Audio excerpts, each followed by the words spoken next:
জুবিন গাৰ্গৰ যিটো আদৰ্শ আজি সেই আদৰ্শৰ বিপৰীতে সব কাম হৈ আছে। জুবিন গাৰ্গে তেওঁৰ শৰীৰতে মহাদেৱৰ টেটু বনোৱা আছে। তেওঁ এজন শিৱ ভক্ত আছিল। এতিয়া তেওঁক লগাই দিয়া হল মোৰ জাতি নাই ধৰ্ম নাই।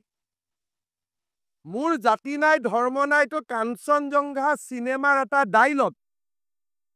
কিন্তু জুবিন গাৰ্গে এজন আমাতকৈ ডাঙৰ শিৱ ভক্ত আছিল।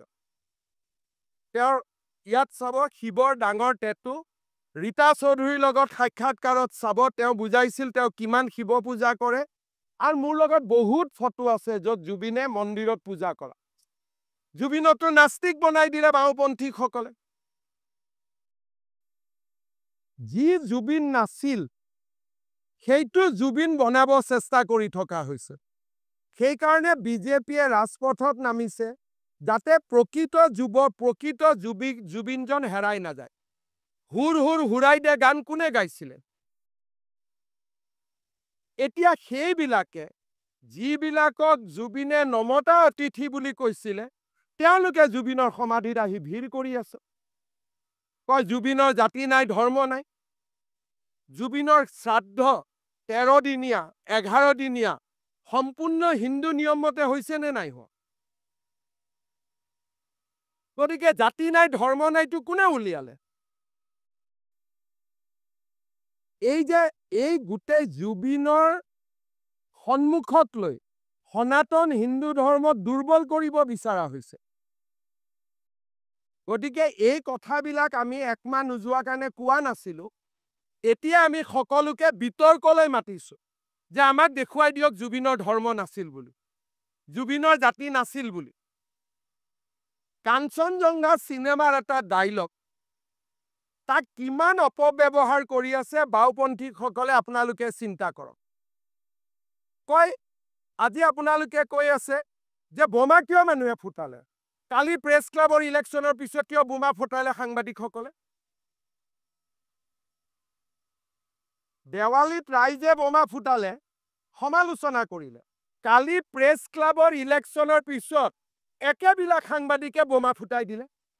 তাৰমানে হিন্দু ধৰ্মৰ নামত বোমা নুফুটাব আৰু আমাৰ যি মন যায় আমি তাকে কৰি থাকি। ৰাজনীতি নহয়।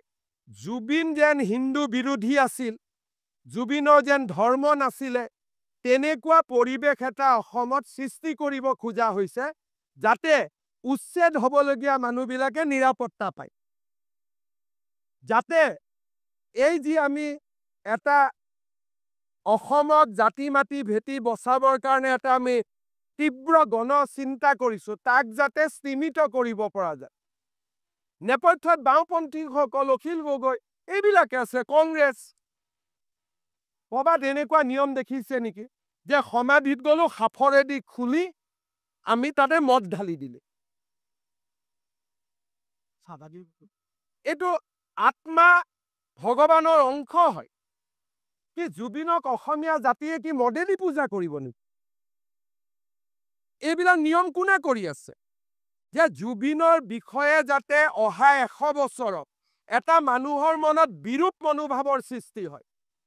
100 বছৰ পিছত নৱপ্ৰজন্মই জুবিনক কেনেকে চিনিব? জুবিনৰ গানেৰে নহয়, যেন জুবিন এজন মদ ভাল পোৱা ব্যক্তি আছিল। জুবিনৰ গানেদি আমি জুবিনক স্মৰণ কৰিম। জুবিনৰ সমাধিত সাফৰেৰে মদ ঢালি নহয়। আজি যোৱা 1 মাহত যোনে যি পাৰে তাকে কৰি আছে। ভাবিছে সকলো নীৰৱ হৈ যাব। আমাৰ নীৰৱতা এমাহৰ নীৰৱতা আছিল।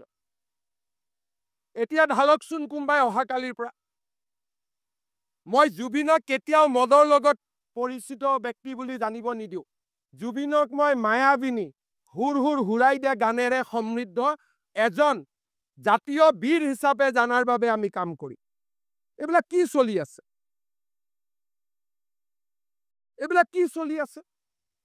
কোনে চলাই আছে? অখিল গগৈয়ে পাল পাতি মানুহ পঠিয়ায়। কংগ্ৰেছে পাল পাতি মানুহ পঠায়। প্ৰচেষ্টা হ'ল যে জুবিনক এজন যেন তেওঁ মদৰ বাবে মদক বাদ দি একোৱেই নাজানিছিল তেনেকুৱা ব্যক্তি হিচাপে প্ৰতিষ্ঠা কৰা। এইটো ভুল নকৰিব। জুবিনে মদ নাখাইছিল, খাইছিল যদিও কিবা দুখত খাব পাৰিব, কিবা কাৰণত খাব। আৰু মদ নোখোৱা জুবিনজনক মই লগ পাইছো। এইটো কোনেও এনেকুৱা ধাৰণা নিদিব যে জুবিনে 24 ঘণ্টাই মদ খাই আছিলে। ভুল কথা হৈ আছে। জুবিনক অপমান কৰি থকা হৈছে। জুবিনক ন্যায় দিয়াৰ নামত এচাম ব্যক্তিয়ে জুবিনৰ সত্তা আৰু জুবিনৰ আত্মাক হত্যা কৰিব খুজি আছে। মদৰ সাফৰেদি মদ ঢালি দিয়া এইটো কি অসমীয়া সংস্কৃতি নেকি? এইবিলাকৰ এইটোতো কোনো সংস্কৃতি হ'ব নোৱাৰে। চাধাৰ টেমা দিয়া এইটো কি সংস্কৃতি নেকি? সি ভাল পাইছিল আমি জুইৰ লগত ঘৰৰ মানুহে তাক উৎসৰ্গা কৰি দিলে। অগ্নিত তাক দি দিলে। অগ্নিয়ে তাৰ কাপোৰযোৰ লৈ ল'লে, অগ্নিয়ে তাৰ শৰীৰ লৈ ল'লে, অগ্নিয়ে দাগ জাক ল'ব লাগে ঘৰৰ মানুহে চিন্তা কৰিছিল, দিলে, প্ৰজ্বলিত হৈ গুচি গ'ল। এতিয়া জুবিনক আমি গানেৰে সংস্কৃতিৰে আমি জীয়াই ৰাখিব লাগিব, উন্মাদনাৰে নহয়। আৰু উন্মাদনাক বিজেপি চৰকাৰে কেতিয়াও স্বীকাৰ নকৰে।